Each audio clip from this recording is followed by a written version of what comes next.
bukan pekerjaan yang ringan. Saat ini memang Wika bukan yang terbesar. Apakah Wika layak disebut yang terbaik di Indonesia? Menjadi pembanding. Kalau Wika itu kan selalu membuat terobosan. Kalau menurut saya, ini berhasil. Kalau bekerja dengan cinta tuh cara.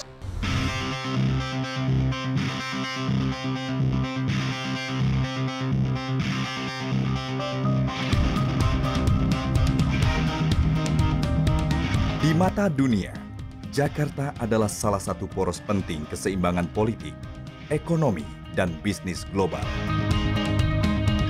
Predikat yang telah disandang oleh Jakarta sejak abad ke-19 ini telah membawa Jakarta pada sebuah wujud kota metropolitan modern.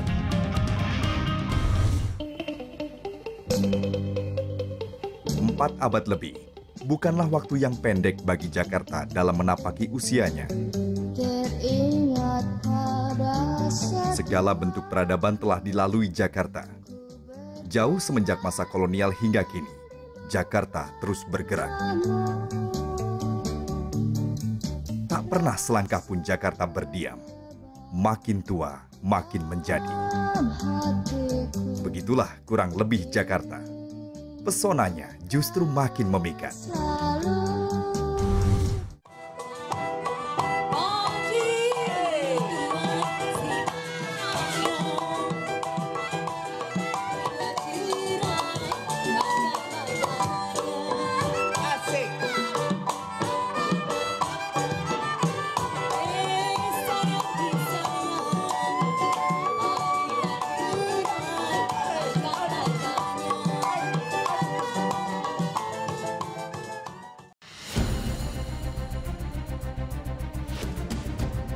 Sebagai pintu gerbang Indonesia, Jakarta memiliki magnet yang tak hanya bisa dirasakan oleh masyarakat Indonesia secara umum dan penduduk Jakarta dan sekitarnya saja.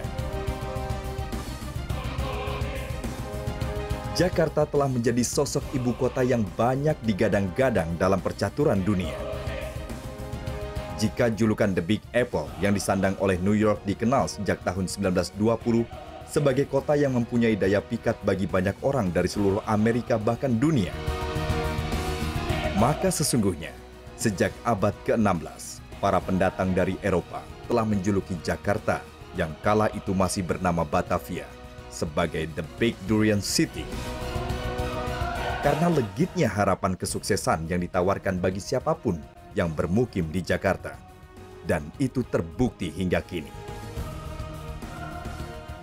Ya udah 60 mau 70 gitu ya. Mau 70 tuh sudah mulai rame banget ya, sudah mulai rame. Tapi tidak seramai sekarang juga. Kalau sekarang sih sudah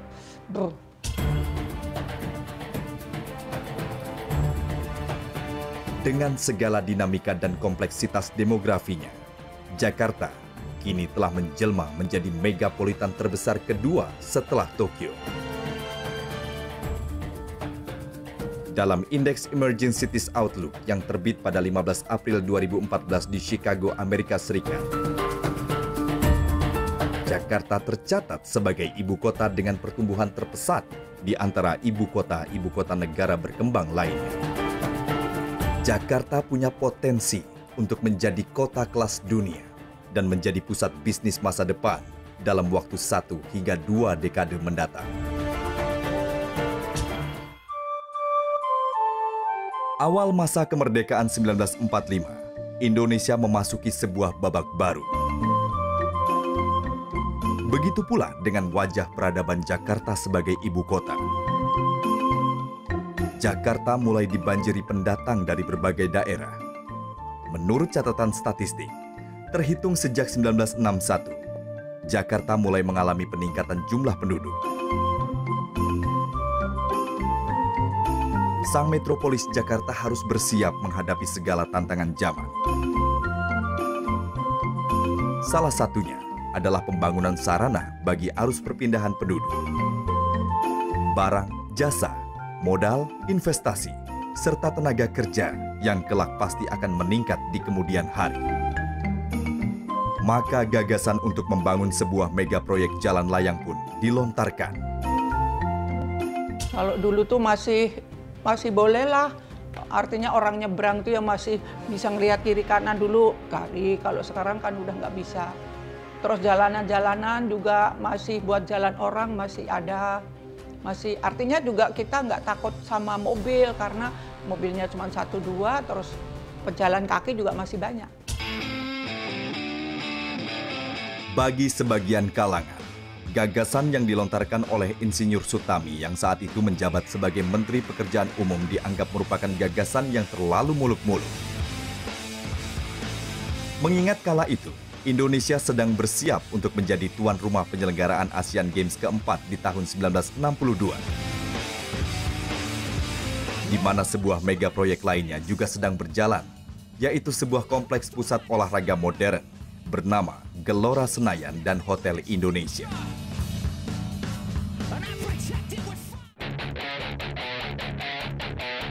Namun Insinyur Soekarno berpikiran beda dengan banyak kalangan.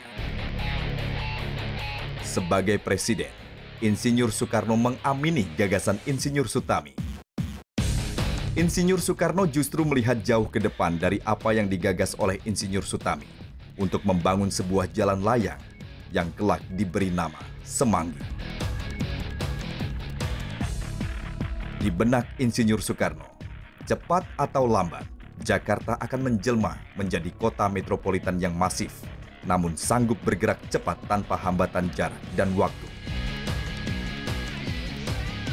1961, meski dihiasi pro dan kontra, pembangunan jembatan Semanggi yang memiliki panjang total 1.509 meter, dengan bentang terpanjang 5.050 meter dan lebar 30 meter pun dimulai. Pembangunannya berjalan paralel dengan Gelora Senayan yang kini dikenal dengan nama Gelora Bung Karno, Hotel Indonesia, dan lainnya. Nama Semanggi sendiri bukan tanpa makna. Selain bentuknya yang menyerupai daun semanggi, sejenis tumbuhan paku air, pemilihan makna yaitu suh atau pengikat sapu lidi menjadikan jembatan Semanggi sebagai simbol persatuan yang menyatukan berbagai wilayah di ibu kota. Bahwa Semanggi itu simbol pemersatu bangsa, makanya desainnya itu mengambil daun semanggi yang menghubungkan, menyatukan 4 penjuru mata angin, 4 sisi, barat, timur, utara, selatan bertemu, ya, sebagai penguatan, sebagai simbol betul mempersatukan Indonesia. Pada tahun 61, ketika Bung Karno dan Insinyur Sutami membangun jembatan Semanggi, konstruksi pilarnya itu kalau kita perhatikan itu berbentuk V, ya. Itu artinya ingin menunjukkan bahwa kita itu sebetulnya bangsa pemenang.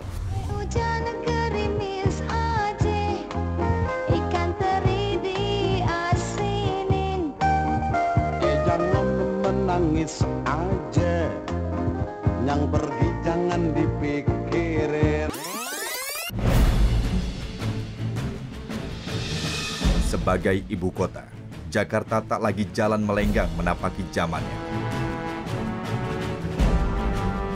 Namun bak pelari, Jakarta telah menjadi bagian dari sebuah maraton percaturan dunia yang semakin dinamis, cepat, dan masif. Tak dapat dielakkan, pertumbuhan Jakarta telah membawa dampak atas derasnya laju pertambahan penduduk, yang diikuti pula meningkatnya jumlah kendaraan bermotor.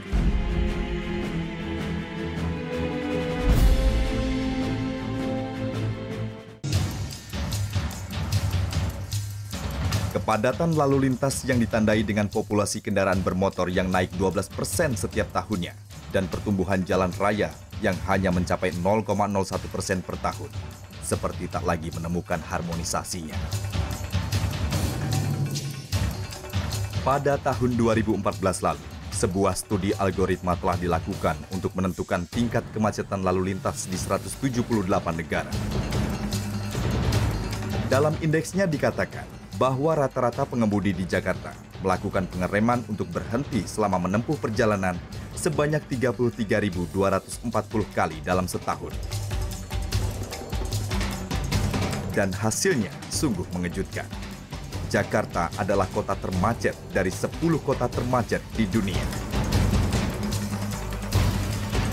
Mimpi tentang Jakarta yang akan menjadi kota yang sanggup bergerak cepat tanpa hambatan jarak dan waktu harus dibenahi. Tak ada kata lain, Jakarta baru harus segera diwujudkan.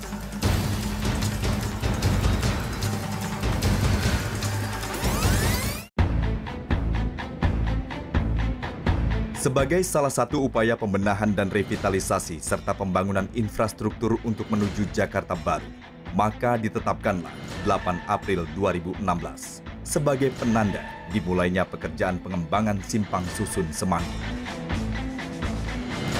Sebagai penerus kepemimpinan Jakarta, Gubernur DKI Jakarta saat itu, Basuki Cahayapurnama berkomitmen untuk melanjutkan pembangunan Jakarta baru yang telah digariskan oleh Bapak Joko Widodo saat masih menjabat Gubernur DKI Jakarta sebelumnya.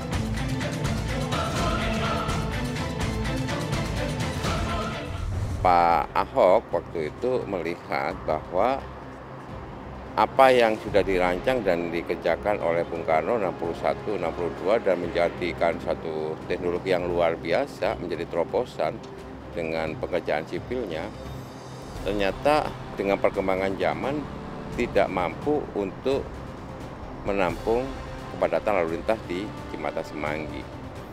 Sehingga waktu itu Pak Ahok berpikir perlu ada satu jembatan susun, ya, simpang susun, bangun simpang susun, ya, untuk mengurai kemacetan. Simpang Susun Semanggi yang baru akan menjadi ikon baru Jakarta sebagai ibu kota negara. Pembangunan flyover Lingkar Semanggi sebagai pembangunan jalan simpang susun pertama di Indonesia merupakan bentang terpanjang di atas jalan tol dalam kota secara melengkung atau hiperbolik. Simpang Susun Semanggi ini bersifat monumental dan menjadi tonggak sejarah dunia teknik sipil Indonesia. Semangat keilmuan dari dunia konstruksi sipil itu berulang di tahun 61, berulang di tahun 2017 ini. Itu yang saya bilang reincarnation of Islamic spirit. Dibangun dengan bentang terpanjang di atas jalan tol dalam kota Jakarta secara full precast melengkung dengan panjang total RAM 1 adalah 796 meter dan panjang RAM 2 adalah 826 meter serta lebar jalan masing-masing 8 meter per jalan. Dalam rancangannya, Simpang Susun Semanggi akan dibangun berbentuk dua lingkaran. Masing-masing jalan layang memiliki 1 km dengan tinggi dari jalan sekitar 5,1 meter. Sehingga arus kendaraan dari arah Cawang ke Monas atau dari Grogol ke Blok M bisa melintasi jalan layang itu. Dengan dibangunannya Simpang Susun Semanggi ini, kurang lebih sekitar 50% akan berkurang kemacetan yang terjadi di posisi Simpang Susun Semanggi tersebut. Karena Simpang Susun Semanggi tersebut, pertama yaitu ada terbagi menjadi dua ruas, ya. Ruas satu yaitu yang berasal dari Grogol menuju ke Blok M, di mana orang tidak akan lagi masuk ke dalam Jalan Sudirman melalui loop-loop yang ada di sekitar itu, sehingga mengurangi terjadinya konflik antara kendaraan yang dari loop dan kendaraan yang dari Jalan Sudirman. Mereka dari Grogol kendaraan bisa langsung ke arah Jalan Sudirman menuju ke Blok M. Demikian juga dengan yang kendaraan dari Cawang. Dari Cawang menuju ke Tamrin, itu tidak lagi konflik di areal Jalan Sudirman. Dia juga bisa langsung dari Cawang menuju ke Tamrin dengan melalui Simpang Susun Semanggi ini. Proyek yang menelan biaya sebesar kurang lebih 360 miliar rupiah ini, pembiayaan pekerjaannya berasal dari pihak swasta, yakni PT Mitra Panca Persada. Sebagai kompensasi atas pelampauan nilai koefisien lantai bangunan, yang mana kewajiban ini sesuai Peraturan Gubernur Provinsi DKI Jakarta Nomor 175 Tahun 2015 tentang pengenaan kompensasi terhadap pelampauan nilai koefisien lantai bangunan. Sedangkan pelaksanaan pekerjaan dilakukan oleh kontraktor nasional PT Wijaya Karya Tbk setelah ditetapkan sebagai pemenang tender Design and Build pengembangan Simpang Susun Semanggi pada 7 Maret 2016. Itu suatu tantangan ya, satu tantangan. Jadi kalau kita ingin selesai 100% bisa dipakai 17 Agustus 2017 ini, apa yang harus kita lakukan? Padahal kontraknya kalau nggak salah sampai Oktober. Jadi kita maju 2 bulan. Nah, apa yang harus dilakukan? Nah, coba ditata pada, jadi akhirnya 17 Agustus itu bisa dilalui. Jadi dari metode kerja, kemudian juga mendatangkan logistik, barang-barang yang harus masuk dan lain sebagainya, semua dipercepat.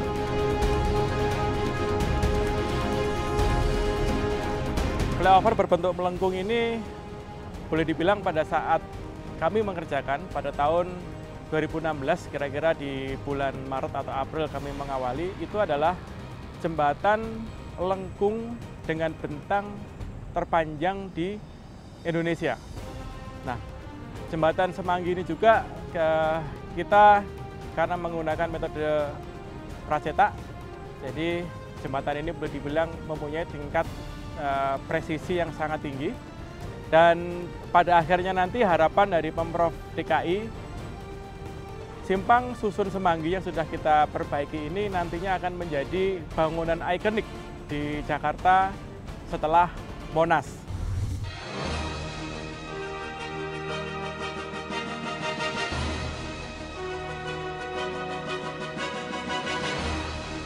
PT Wijaya Karya Tbk mulai menunjukkan perannya dengan nama perusahaan negara Bangunan Wijaya Karya dalam proyek pembangunan gelanggang olahraga Bung Karno di awal tahun 60-an. Sebagai bagian dalam persiapan penyelenggaraan Games of the New Emerging Forces atau GANEVO dan Asian Games keempat di Jakarta. Selanjutnya, Wika mengembangkan diri ke dalam proyek listrikan dengan menjadi pengembang jaringan listrik tegangan rendah, menengah, dan tinggi sebelum menjadi perusahaan kontraktor sipil dan bangunan di tahun 70-an. Saat ini memang Wika bukan yang terbesar, tetapi kita selalu yang pertama untuk membangun proyek-proyek dengan teknologi yang terbaru di Indonesia. Di era tahun 1972, nama perusahaan negara Bangunan Wijaya Karya berubah menjadi PT Wijaya Karya atau disingkat Wika. Kiprahnya mulai berkembang menjadi kontraktor konstruksi dengan menangani proyek-proyek skala raksasa seperti proyek irigasi Bendungan Jatiluhur dan proyek pemasangan jaringan listrik di Bendungan Asahan. Tahun 2015 menandai dimulainya babak baru Wika dengan menggarap proyek-proyek infrastruktur berskala raksasa yang tak hanya menantang, namun mempertaruhkan nama baik bangsa, seperti proyek MRT atau Mass Rapid Transportation, jurusan kota Lebak Bulus di Jakarta. Dan terlibat pula dalam pembangunan proyek kereta api cepat Jakarta-Bandung sebagai pemimpin di PT Pilar Sinergi BUMN Indonesia atau PT PSBI, perusahaan patungan 4 BUMN Indonesia yang menggarap proyek tersebut. Jadi saya selalu bilang sama teman-teman, di dalam bisnis kita kalau dibandingkan kalau nonton softball, kalau main softball itu sama di dalam bisnis. Ada 3 tipe orang. Tipe orang yang melakukan you make it happen, atau Anda cuma hanya watch happen, menonton saja, atau Anda menjadi orang yang hanya melihat bingung. Ada apa sih yang terjadi nih? Saat malam tiba hingga saat matahari pagi kembali menyapa, ratusan dedikator bekerja menjalankan tahap demi tahap proses pembangunan Simpang Susun Semanggi.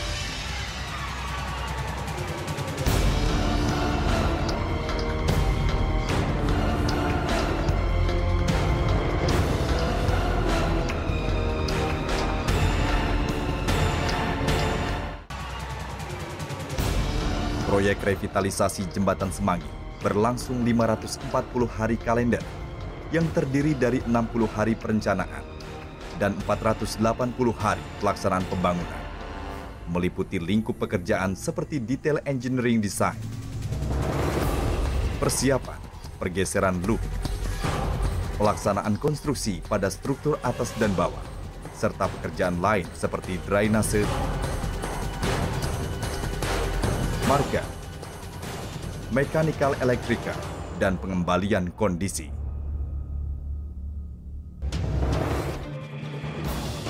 Bentang flyover akan terbuat dari box beton yang akan dibuat atau dicor di pabrik beton dan langsung diangkat dan didistresi di lokasi pekerjaan.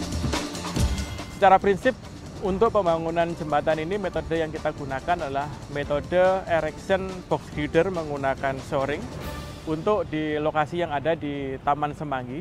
Sedangkan yang melintas jalur lalu lintas existing kita menggunakan teknologi lifter.